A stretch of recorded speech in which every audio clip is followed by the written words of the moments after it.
In the final decades of the 7th century BC, the world of the ancient Near East stood on the brink of monumental change. The Iron Age, an era defined by bronze weaponry giving way to iron tools and military might, was slowly drawing to a close. The once unstoppable Assyrian Empire, known for its ruthless warfare and vast dominion, was crumbling.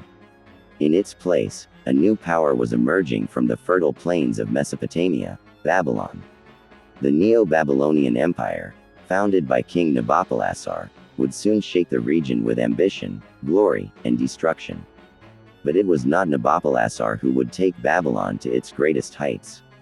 It was his son, Nebuchadnezzar II, who would become both a restorer and a ravager, feared by his enemies and immortalized by both Babylonian records and biblical scriptures.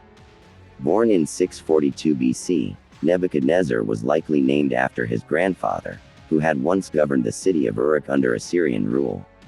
His name in Akkadian, Nabu Kadori Ujer, meant, "O Nabu, protect my firstborn son." Nabu was the god of literacy, wisdom, and scribes, the son of Marduk, the supreme deity of the Babylonian pantheon.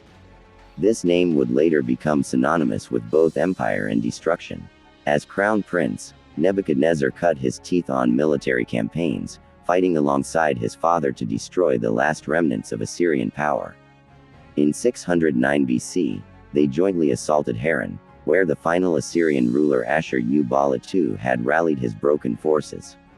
The fall of Haran marked the end of an era. Assyria was no more.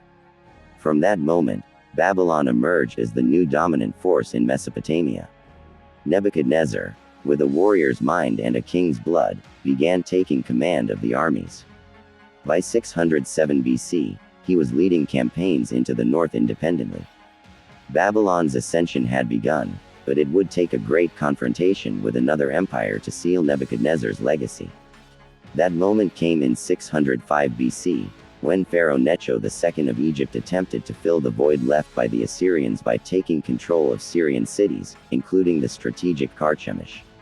It was here that Nebuchadnezzar proved his might. In one of the most decisive battles of the ancient world, the Babylonians utterly crushed the Egyptians. Carchemish fell, and so did Necho's dreams of empire. Babylon's supremacy was now unquestionable, and Nebuchadnezzar became the most celebrated commander of his time. News of Nabopolassar's death in July 605 BC reached Nebuchadnezzar swiftly. Without hesitation, he returned to Babylon to secure the throne before his brother, Nabu-shum-lishir, could challenge him. Records of his brother vanish from history, suggesting a failed coup or immediate execution. With no opposition, Nebuchadnezzar was crowned king and spoke directly to Marduk in a ceremonial speech. "O merciful Marduk, may the house I have built endure forever."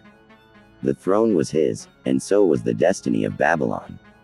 Once his father was buried, Nebuchadnezzar wasted no time. In 604 BC, he launched a brutal assault on Ashkelon in the Levant, capturing its king and laying the city to ruin. This marked the beginning of a decade of near-constant expansion. Kingdoms fell before him, first Judah, then Tyre, and then much of the Levant, including Palestinian territories fortified by Greek mercenaries. His military genius was not simply about brute force but also about strategic dominance. He seized trade routes, imposed tribute, and extended Babylon's reach into territories that had long been contested.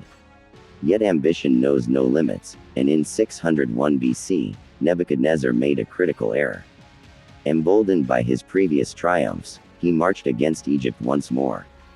This time, he was repelled. The Babylonian army suffered heavy losses.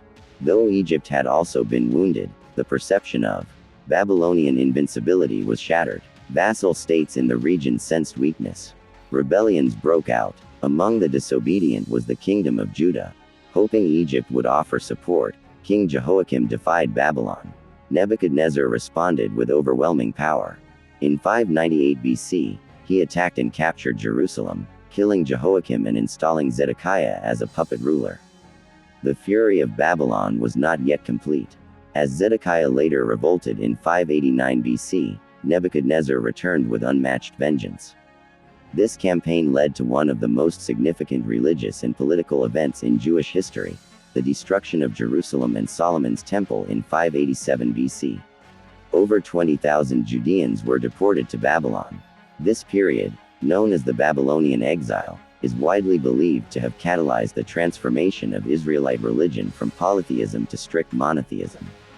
Yahweh, formerly one God among many, became the sole God of the Jewish faith. The Hebrew Bible remembers Nebuchadnezzar as a divine punishment, the destroyer of nations. The prophet Jeremiah described the king as an instrument of God's wrath, while the book of Daniel portrayed him as mad, cursed to crawl on all fours like a beast. This unflattering image was captured by 18th-century artist William Blake, who painted Nebuchadnezzar naked, insane, and lost in torment. Yet in Babylon, the story was very different. Nebuchadnezzar was hailed as a restorer, a divine king, a builder of glory. Nebuchadnezzar's passion extended far beyond the battlefield. He saw himself not only as a conqueror but also as the chosen guardian of Babylon's majesty. He turned the capital into a wonder of the ancient world. His architectural accomplishments would become legendary, rivaling those of the pharaohs of Egypt. He completed massive fortifications around the city, including the expansion of double defensive walls, a great moat, and enormous bronze gates. The most iconic of these was the Ishtar Gate, adorned with blue glazed tiles and sacred animal motifs. The bulls represented Adad, the storm god. The lions represented Ishtar, the goddess of love and fertility.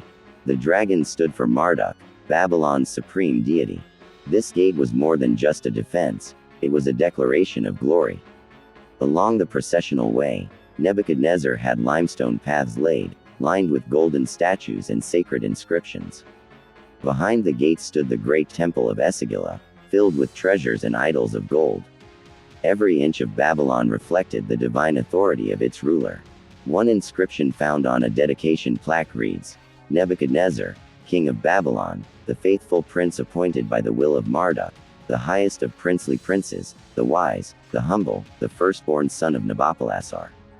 He also built canals, irrigation systems, and reservoirs to ensure agricultural prosperity and urban hygiene. But the most famous of all his constructions remains the Hanging Gardens of Babylon. According to legend, he built them for his wife, Amidus of Media, who missed the lush greenery of her homeland. These gardens, rising in terraces, covered in exotic flora, and supported by engineering marvels, are considered one of the 7 wonders of the ancient world. Though their actual existence is still debated, ancient sources such as Diodorus Siculus describe them as being 400 feet wide and 80 feet high. To water them, it is believed that Nebuchadnezzar's engineers created an early form of chain pulley irrigation, lifting water from the Euphrates to the topmost level. Whether mythical or real, the gardens symbolize the splendor and innovation of Nebuchadnezzar's reign. The city of Babylon under his rule was not just a capital, it was a manifestation of divine order on earth. Nebuchadnezzar ruled for 43 years, the longest reign of any Neo-Babylonian king. By the time of his death in 562 BC, he had transformed Babylon from a regional power into the dominant force of the known world. His son, Amel-Marduk, succeeded him but was quickly overthrown in a palace coup. The political instability that followed marked the beginning of the end for the Neo-Babylonian Empire. In just 2 decades, Babylon fell to Cyrus the Great of Persia in 539 BC, and with that, a new chapter of history began. But Nebuchadnezzar's memory endured. To the Babylonians, he remained the faithful prince, favored by Marduk, who brought order and greatness to their empire. His inscriptions, architecture, and policies were remembered as evidence of divine kingship. To the Israelites, however, he was the hand of judgment, a destroyer ordained by God but also a villain of prophetic wrath. His portrayal in the Bible, especially in the book of Daniel, served as a spiritual lesson about pride and humility, about the punishment of nations that defy divine law. Nebuchadnezzar stands as a complex figure, at once a patron of beauty and a bringer of ruin. His life encompassed themes of empire, exile, faith, destruction, and divine mystery. He was both the hammer and the hand, shaping history through conquest and construction. Whether revered or reviled, one truth remains: Nebuchadnezzar II left a legacy that the world has never forgotten. His story is etched in the bricks of Babylon, in the verses of holy texts, and in the enduring imagination of all civilizations that followed. His dream of a world united under divine kingship ultimately crumbled, but the majesty he built has survived in myth, memory, and stone. His voice echoes through time, not merely as a king, but as a force of destiny, an ancient ruler whose shadow still looms over the temples, ruins, and beliefs of humanity today.